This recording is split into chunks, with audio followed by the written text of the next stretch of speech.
Fala pessoal, tudo bom? Bem-vindos ao nosso programa de comemoração aos nossos 1000 inscritos. A gente preparou esse programa com todo o carinho do mundo e eu quero que você fique de olho em todas as dicas que a gente tem para falar hoje. O que a gente vai fazer? Eu vou trazer uma entrevistada totalmente especial, uma ex-aluna que deu muito trabalho para a concorrência dela. Além disso, o pessoal ficou muito chateado porque não conseguiram alcançar essa moça. O que ela tinha? Não sei, eu quero conversar com ela hoje, eu quero descobrir quais são os detalhes, todas as rotinas, todas as coisas que ela fazia, o que ela não fazia, se ela namorava, se não namorava, não sei, a gente vai debater hoje, se ela ia para o cinema, se não ia, vamos descobrir hoje. Então, bem-vindos ao Matemáquina Show e a minha entrevistada de hoje é a Angélica Alcântara.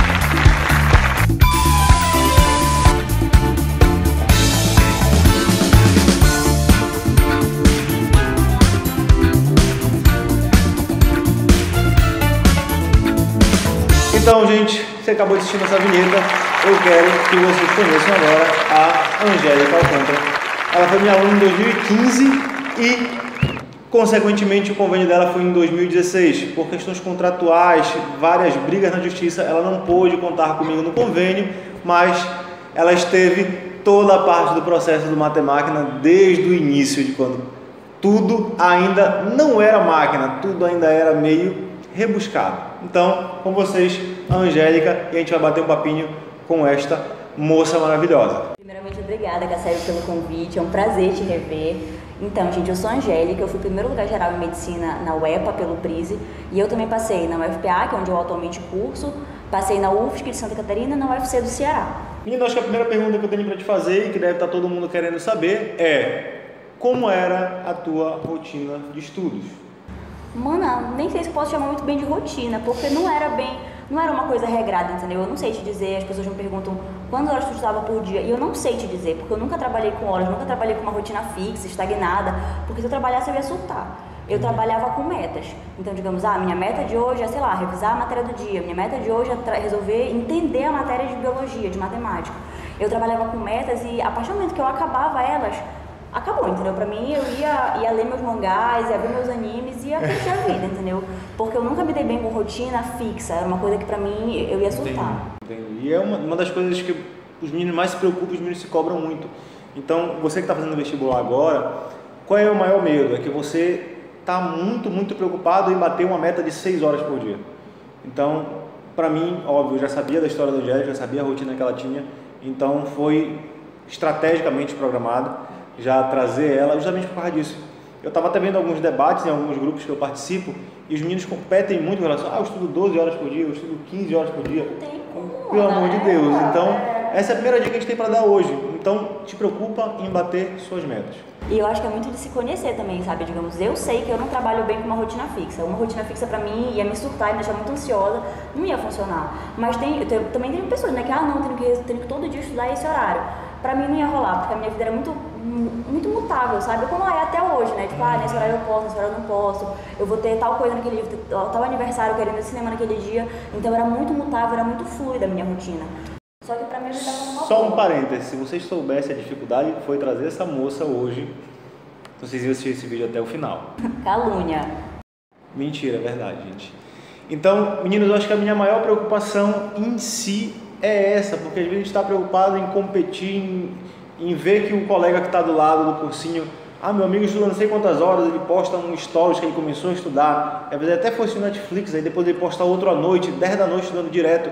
Então, gente, se preocupe com as suas metas. Eu acho que esse é a primeira dica que a gente tem para lhe passar hoje é sobre as suas metas. Então, o professor no cursinho deu um assunto, volta na tua casa no outro dia, no mesmo dia, no retorno, estuda até você conseguir vencer aquela matéria. Então, eu acho que essa é a primeira dica e a Angélica está mais do que aprovada por ela. Bora para uma segunda pergunta. Eu já vou olhar agora as perguntas dos nossos convidados que já fizeram aqui. A primeira pergunta que fizeram foi da Larissa Rayane. Ela perguntou o seguinte: se ela usava uma estratégia específica para cada dia de prova, se sim, como era? Olha, eu não considero que eu tinha uma estratégia fixa também para a prova, mas eu gostava de fazer as questões mais na ordem digamos, no meu ano era diferente, né? Era primeiro humanas e naturezas, e depois era, no domingo, era matemática, linguagem e redação. Então, quando era matemática, linguagem e redação, eu deixava a redação para o final, por exemplo. Porque para mim, se eu fosse deixar no início, eu ia levar 3 horas só na redação, entendeu? Então eu precisava da pressão de dizer, olha, o tempo está acabando, para eu poder fazer naquele período. Mas assim, isso é uma coisa que funcionava comigo. Eu tinha muitos amigos também que faziam a redação primeiro e tal, para poder ficar em paz e fazer o resto da prova. Mas eu não, eu fazia a redação sempre por último, por exemplo. Entendi. Então faz bastante sentido, e até porque agora a prova mudou, né? Então... Sim, pois é. Eu nunca fiz esse modelo de prova de fazer uma semana agora esse bloco, depois na próxima outro o tempo, né? Que coisa de velho. O tempo, nossa, era muito diferente. Era sábado e domingo, um dia atrás do outro, era uma maratona, era horrível. Então hoje a gente está bem mais tranquilo com relação a essa parte de até fisiológica que eu podia falar. Com certeza, pelo amor de Deus. Não é mais aquela maratona horrível. Eu vou para a próxima pergunta. A próxima pergunta é da Letícia Lobato. Ela fala assim: o que fazia para não ficar muito ansiosa nos 30 primeiros minutos que aguardava os fiscais entregarem a prova?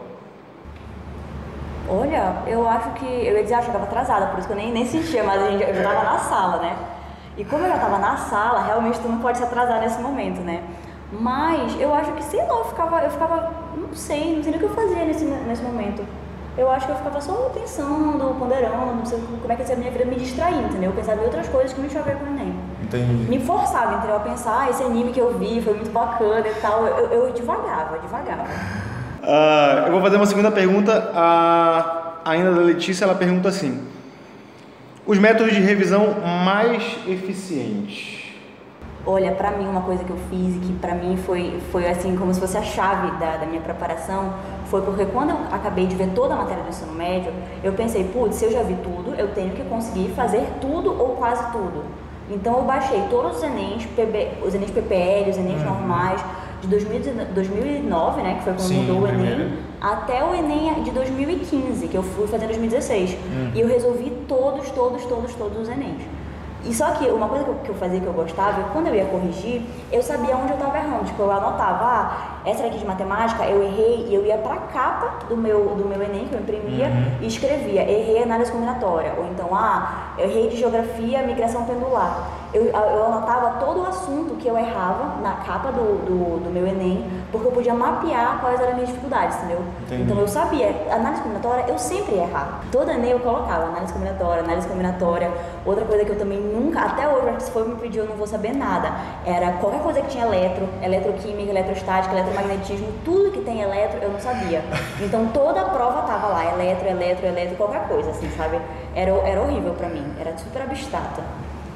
Então, fica a dica aí, dá para tirar primeiro lugar em vestibular sem saber análise combinatória e esse pessoal todo de eletro, então fica de olho.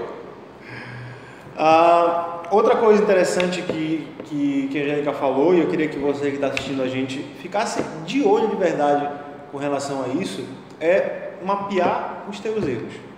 Se você parar para pensar, terminou o ensino médio. Se eu terminar o ensino médio, eu tenho que saber, em teoria, tudo do ensino médio. Então, se você conseguir mapear, por exemplo, eu acho que eu até acrescentaria hoje uma outra estratégia, talvez não ter o Enem, mas ter, não necessariamente uma planilha no Excel, mas ter uma folha de papel A4 com suas dificuldades.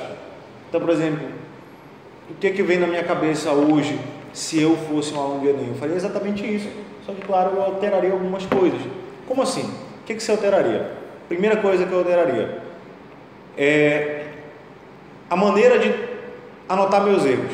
Então, por exemplo, errou migração pendular na prova de 2015, 2016, 2017, então eu já estou marcando ali, migração pendular é realmente um negócio muito ruim. Então, eu não sei nem o que é migração pendular, tá, gente? Então, não estou falando mal de ninguém, o pessoal de geografia, pelo amor de Deus. Então, o que você tem? Quando você chega nesse tipo de problema e você vê que está sendo recorrente, então o que a gente faz? Dá uma pausa e foca naquele assunto.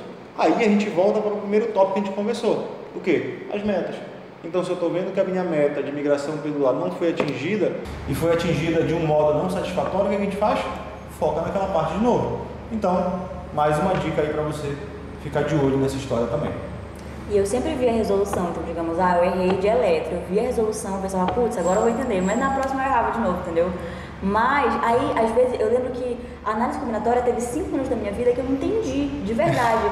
Mas depois eu esqueci, entendeu? Aí foi, mas foi, entendeu? Teve uma hora que eu já pensei, não, isso daqui eu vou jogar na terra e imã, né? Esse daí, o que vier, veio. Vamos seguir, gente. A próxima pergunta que a gente tem agora é da Rafaela Tavares, e ela pergunta, e eu acho que vai ser algo até que a gente já comentou. Ela fala nas áreas que ela tinha mais dificuldade, como ela estudava. Aí eu acho que a gente vai acabar caindo na parte das metas também, mas eu vou deixar a dona da pontuação falar. Eu acho que depende do quê? Então, digamos, análise combinatória era matemática.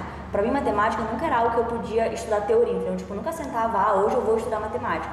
Eu sentava e pensava, putz, hoje eu vou resolver questão de matemática. Porque matemática nunca foi uma coisa que eu li nada teórica. Eu sempre pegava e ia fazendo. Até que ficava uma coisa assim, meio que tu nem pensava. Eu só olhava a questão e sabia resolver. Como se fosse uma máquina mesmo, entendeu? Aí agora eletro, eu estudava teoria, estudava. Não. Mas assim, era uma coisa também que teve uma hora no final que eu pensei, não, isso daqui eu vou desistir de entender, eu vou aprender como é que resolve a questão só. Aí, e também eletro foi uma coisa que eu desisti, joguei na mão de Deus mesmo. Bora para mais uma pergunta, deixa eu dar uma olhadinha aqui, a gente tem mais aqui. Ainda a Rafaela, ela perguntou o seguinte: se você chegava a pular as matérias que nunca caíram no Enem. Então, estava no conteúdo, vou te dar um exemplo. Na parte de matemática, a gente tem a parte de análise combinatória. A análise combinatória está no conteúdo programático. Infelizmente. Está no conteúdo programático. Só que se você parar para ver as questões que a gente tem de 2009 até hoje, 2020, a gente tem no máximo 3, 4 questões. Então, numa prova, a gente tem 45 questões. 11 anos de prova, mais vezes 2 ainda, que a gente tem nem PPL fora as outras aplicações, a gente tem 4 questões, 5 no máximo são as que vem na minha cabeça hoje.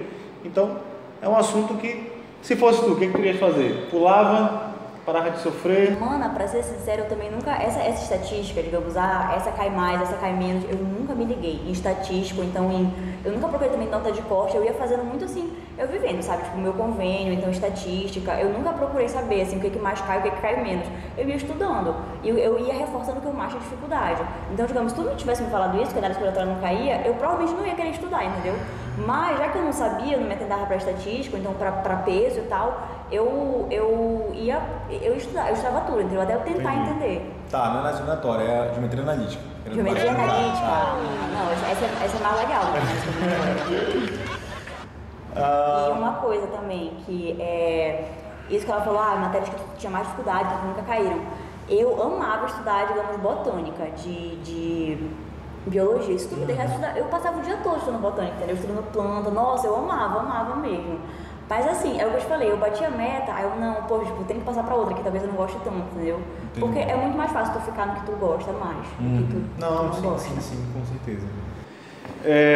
Deixa eu ver se eu tenho mais alguma pergunta. Tem uma outra pergunta que eu acho que a gente respondeu. Como revisava a matéria? Eu revisava no Enem, como eu te falei, eu fazia o Enem, depois eu anotava no início e eu via. E como tu falaste, revisa assim que vê. Eu fazia isso, tipo, eu errava a questão, aí eu ia ver a resolução, ia tentar revisar a matéria e ia fazer outro Enem. Eu me programava para fazer todas as provas antes do Enem de verdade, entendeu? Sim. E isso é até interessante, essa estratégia, porque querendo ou não, a gente acaba batendo na parte das questões que mais caem.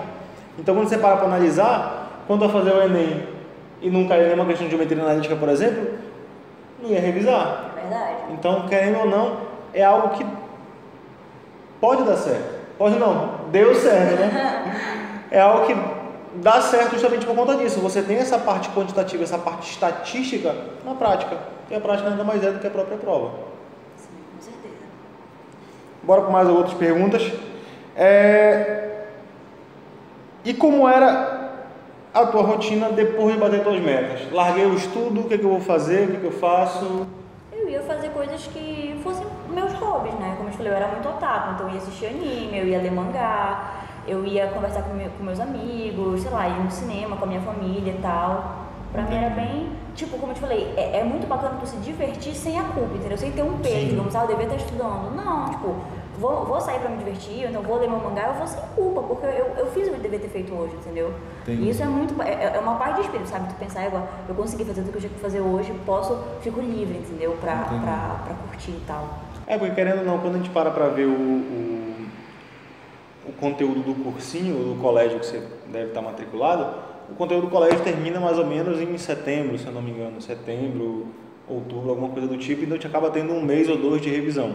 Então, o que acaba acontecendo? Quando tu está vendo todo o teu conteúdo, seguindo a ordem do colégio, então você vai terminar todo o conteúdo 2 meses antes da tua prova, que é o tempo de revisão. Então, a gente fica aí uma dica bem tranquila para você conseguir ter um aproveitamento melhor. Então, eu achei até bem interessante, principalmente essa parte da anotação em cima das provas, porque querendo ou não, a gente acabou que sendo uma análise quantitativa sem ser quantitativa, sem ser aquela na prática, estatística mesmo da gente anotar tudinho, e acabou vendo que deu bastante resultado. E outra coisa que eu acho importante falar também é que eu prezava muito por ter tempo de estudo em casa. Então, digamos, se eu fosse também me meter em fazer um monte de coisa ao mesmo tempo, eu acho que eu ia ficar doida também. Porque o tempo que tu tá em casa, resolvendo questão, resolvendo coisas assim, tipo, ou então o tempo de exercício, esse tempo não tem como tu comparar, entendeu? É o tempo que pra mim eu mais rendia, era fazendo exercício, era pegando a apostila e resolvendo. Então, assim, eu não ia, quando a época de revisão, eu não ia ficar me atendo em, eu vou revisar toda a botânica, porque eu já amava, entendeu? Eu tava na ponta da língua, eu só fazia questão. Eu só revisava a parte teórica do que eu realmente não me garantia, entendeu? Entendi. Mas o tempo de estudo em casa e com exercício, vale muito a pena. Entendi. E quando acabavam as questões do cursinho, onde é que tu ia caçar a questão? No Enem. Se não tivesse no Enem, porque aí que tá, eu fiz Enem e Prise, né? Então, pra mim, eu tinha 2 bancos de questões, que eu tinha todos os Enems, que eram, não sei quantos eram, eu tinha o PPL mais o normal. Tem ficando mais 12 então, provinhas eu tinha muito Enem pra fazer, e eu tinha muito Prise pra fazer também. Entendi. Então, eu revisava muita coisa do Prise, e o Prise é uma abordagem totalmente diferente, sim, entendeu? É muito mais seco, era muito mais... Eu amava a redação do Prise, que era super assim, good vibes, assim, viagem, nossa, eu amava, o que eu mais amava era a redação pro Prise. Então eu tinha 2 bancos de questões, eu não focava só no Enem, eu focava nos 2. Tá, vamos lá. E tem uma pergunta, curiosidade minha mesmo, eu queria saber se em algum momento bateu aquele desespero, já não ia passar, meu Deus, eu não sei estudar lá, não sei nada. Todo mundo grita, mas no final acaba passando. Me conte. Mana, pois é, a minha história é muito atípica, porque isso que tu falaste, ao momento que tu pensaste que tu não ia passar, eu nem sabia o que eu queria passar. Tipo, no meu ensino médio, eu quis ser professora de português, depois eu quis fazer física, eu quis fazer biologia, bacharelado. Professora de biologia. Então, eu tava, tipo, eu não sabia o que eu queria da minha vida, entendeu? E ao mesmo tempo, isso falaste, medo de não passar, eu não sabia o que eu queria da minha vida, como é que eu tenho medo de não passar, entendeu? Entendi. Mas isso foi uma coisa que me ajudou muito, porque a minha mãe, ela falava pra mim, minha filha, se tu não gostar do curso, na primeira semana tu sai, entendeu? Então eu nunca olhei uma nota de corte, eu nunca vi nada, entendeu? Porque eu pensava, eu sou nova, tô tranquila, tipo, eu posso escolher o que eu quiser, e se eu não passar, eu tento de novo. Então se eu passar e não gostar, eu saio e tento de novo outro curso, entendeu? Então eu era muito de boa, você sabe? Tipo, esses medos de não passar, eu não cultivava porque eu não sabia nem o que eu queria passar, entendeu? Entendi. Então, gente, eu acho que isso também pra mim é um outro pilar que a gente tem com relação a vestibular. Então, a gente tem um principal, para mim, na verdade, é o principal. Então, o principal pilar que a gente tem é apoio, o apoio dos pais. Não tem para onde fugir. Como a gente passa a vida toda grudado nos pais, a vida toda não, né? Até ensino médio todo, uma dependência dos pais. Então, às vezes você que está assistindo agora, põe teu pai, chama ele sem querer e mostra a parte da entrevista para ele, porque realmente a gente precisa desse apoio. Então imagina, a gente vai fazer um curso e o pai chegar para ti e dizer, olha, não faz, não gostei disso aí, tem que seguir a carreira de médico que a família toda é, não é para fazer negócio de psicologia, tem que ser médico, eu sou médico, tua mãe é médica, teu avô é médico, tua avó é... Então esse é o primeiro embate. Então a gente tem menos uma dor de cabeça, menos um problema de aceitação quando a gente tem o apoio da família. Então, mais uma vez, se você está passando por esse problema, volta um pouquinho o vídeo, chama o teu pai, dá uma olhada aqui nessa mensagem no meu celular e deixa esse áudio tocando no fundo, tá? Então, eu lembro que a história falou da tua mãe também. Pois é, que a minha mãe, ela tinha essa mentalidade, ela era muito parceira nesse sentido, justamente porque a minha mãe, ela fez computação na Federal, fez 5 anos de computação, só que ela odiou o curso no primeiro ano, tipo, ela queria largar o curso, porque ela não suportou. Só que os pais dela não apoiaram ela, eles falaram, não, você tem que te formar e tal, já começou. Então ela fez 5 anos de curso que ela não suportava, que hoje ela não sabe nada de computação, sabe, tadinha dela, sabe, só alguns atalhos assim no computador. E quando ela se formou, que ela entrou de novo no cursinho para fazer Direito, que era um curso que ela gostava mais. Então ela passou 10 anos na Federal sem precisar, entendeu? Tipo, ela poderia ter feito desde o início, entendeu? Direito. Então ela falava, olha, se tu não gostar, na primeira semana tu sai, eu não vou te fazer ficar no curso que tu não quer. Então pra mim, como eu te falei, eu era muito tranquila, isso de não passar, ou então de, sei lá, de errar o curso, pra mim era bem tranquilo. Eu levava muito de boa, pensava que eu tô tão nova, tô tão tranquila, entendeu? Tipo, tenho tempo. Entendi. E gente, querendo ou não, isso é uma outra coisa que te deixa à frente dos concorrentes. Então, se a gente parar para pensar, não é só você que tem problema de ter essa aceitação pelos pais do curso. E pensa nisso, pensa bastante nisso, porque se teu pai acaba aceitando, você tem menos uma dor de cabeça, menos um estresse a brigar em casa, menos aquela frase de vai morrer de fome, de sei o que, teu primo tem 3 pós-doutorado, aquele primo que todo mundo odeia da família, pô, pelo amor de Deus, não né? tem nada, né, nos comentários. Exatamente. Só te mandam pra baixo, assim. Digamos, mas fulano é assim, mas tu não é fulano, sabe? Tipo, tu és tu tem que ver a tua individualidade, sabe? Então, acho que não tem muito. Eu acho que tu ter uma família, assim, realmente que te apoie, que te dê força, realmente é um privilégio, entendeu? É uma honra, assim, é um privilégio, é uma sorte também, que tu não escolhe a família que tu tens, né? É verdade. Então, pensa nisso também. E, gente, vocês estão agora, quem está entrando agora no ensino médio, você vai perceber um negócio muito atípico. Por quê? Você entra na faculdade e você entra com uma vontade louca. Você compra caderno novo, caneta nova, kit não sei o que, nananã, vai todo arrumado, toma banho, gel no cabelo, não sei o que. Gente, chegou no segundo ano, acabou o segundo ano, vai pro terceiro, tá arrastando, nem toma banho na faculdade. Caderno tu não compra mais. Caderno tu não compra mais. Tu pede, amigo, presta uma folha aí para anotar esse negócio aqui. Gente, a faculdade, ela tende a ficar cada vez mais sacal. Por quê? Porque são mais conteúdos. Pelo menos na minha faculdade de licenciatura de matemática, era horrível. Eu queria estar dando aula, eu queria estar na frente de um quadro, falando. E o professor fazia o quê? Gente, vamos fazer um trabalho hoje sobre tipos de avaliações. Sendo que hoje a gente tem uma avaliação engessada que é uma só, que é o Enem, que vocês estão tão preocupados no dia de hoje. Então, gente, é por isso que eu estou te falando, às vezes você vai estar numa faculdade de terceiro e quarto ano, quinto ano, às vezes 6 anos no caso de medicina, e essa faculdade chega a ser um negócio bastante sacal, que é algo que você não quer mais olhar, que você não quer mais ver. Não sei se você já está nessa fase de não aguento mais.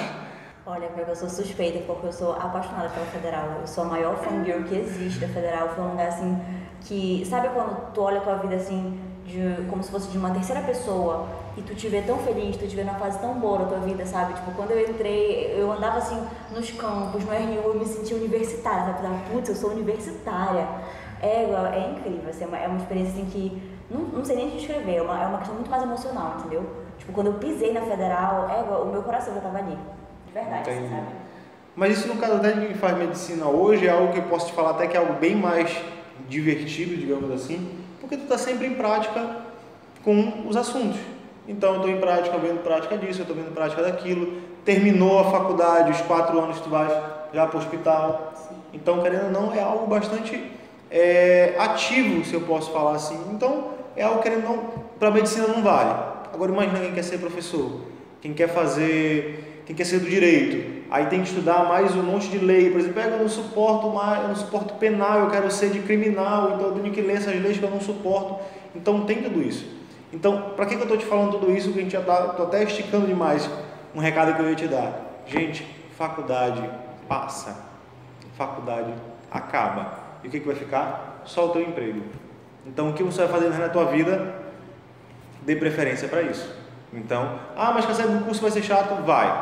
Vai ser chato, vai ter hora que você não vai aguentar mais, você vai pedir para desistir. Então, pensa no que está lá na frente, no que tem no teu trabalho, o que você vai ter para fazer todos os dias. E isso serve para quem vai fazer um curso que não gosta, ou um curso que não nasceu para fazer. Eu tenho pena agora, tua mãe fazendo computação e gostava de direito, fazendo um monte de conta, programação. E olha, sabia que ela quis computação, ela tem a agenda dela da sétima série, que as pessoas desejavam boa sorte pra ela, cursar computação. Que ela sempre quis computação, era o sonho da vida dela e ela chegou lá e odiou. Tipo, foi uma decepção mesmo, entendeu? Que ela não foi uma coisa que ela foi forçada a fazer, foi porque ela queria e não suportou. E acontece, né? Às vezes tu chega no curso, não é o que tu esperava, e tu fica assim, não queria estar aqui, sabe? E é uma sensação que eu não desejo pra ninguém, tipo, tu tá fazendo uma coisa que tu sente que tu não és feliz ali, entendeu? Sim. Então a gente precisa não se forcem, de verdade, não se forcem a fazer algo que você não tá feliz pra fazer. Então se não tiver acordando com vontade de dizer, não, quero ir pra lá, eu quero resolver minhas coisas, eu não aguento mais, pensa bem se é isso mesmo que você quer. E se tiver que brigar com o pai, com a mãe, com a avó, com o tio, brigue, porque tua vida que tá em jogo, não a deles. Cassandra acolhe todo mundo que foi expulso de casa. Ele me falou aqui que não deu certo. Isso é verdade. Pode vir também. Tô pensando agora, me conta uma situação que marcou o teu convênio. Como é que seria?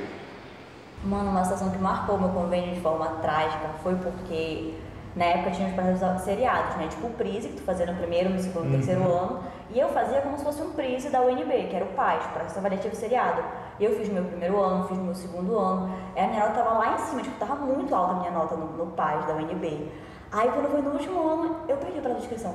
Simplesmente. Uma amiga minha falou pra mim na aula de Sociologia, ela falou, olha, mana, e como é que tá? Tu vai fazer e tal, o PAS da UNB esse ano? Eu falei, vou, mana. Aí eu abri o site, aí quando eu olhei, já tinha sido prorrogado, eu perdi a prorrogação.